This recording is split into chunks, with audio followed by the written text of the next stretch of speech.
Valles Marineris, the Grand Canyon of Mars, was carved out in less than an hour. The agent was a plasmoid similar to the simulation pictured. The plasmoid was composed of several cylinders and pinched at the end. Current flow can metamorphose into secondary cylinders in fractal-like substructures to be pinched by the induced magnetic fields into a narrow, highly focused discharge.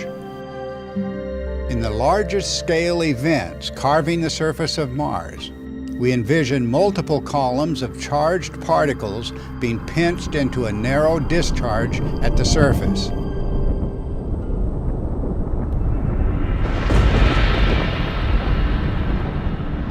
This established principle will be crucial to comprehending the giant Valles Marineris with all of its accompanying chasms.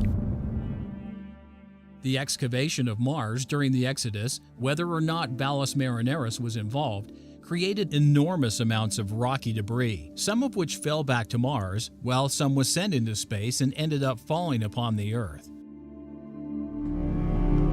Keep in mind as well that an electric discharge at energies necessary to create the chasm of Valles Marineris would have ejected great volumes of rocky material into space.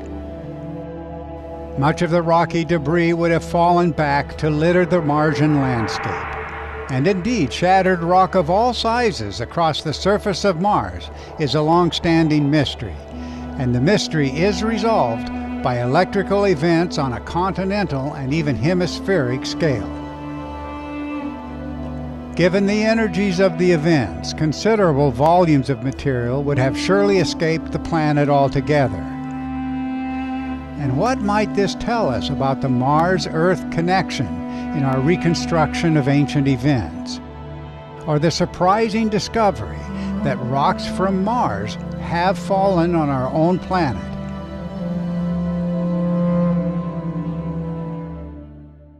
The rock excavated from Mars became a plague of hail that fell upon Egypt. As we previously explained, the hail of the Exodus was a barrage of bolides, fiery meteorites, that fell upon Egypt.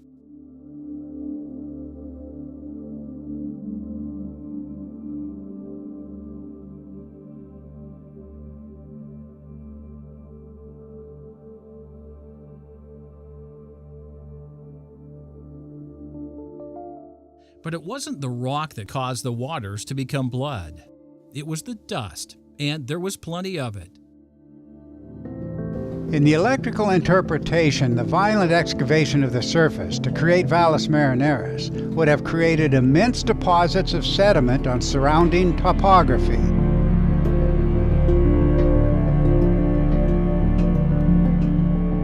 And indeed, we see that previous craters in the region were completely buried, with only the largest craters appearing as outlines penetrating through the deep deposits.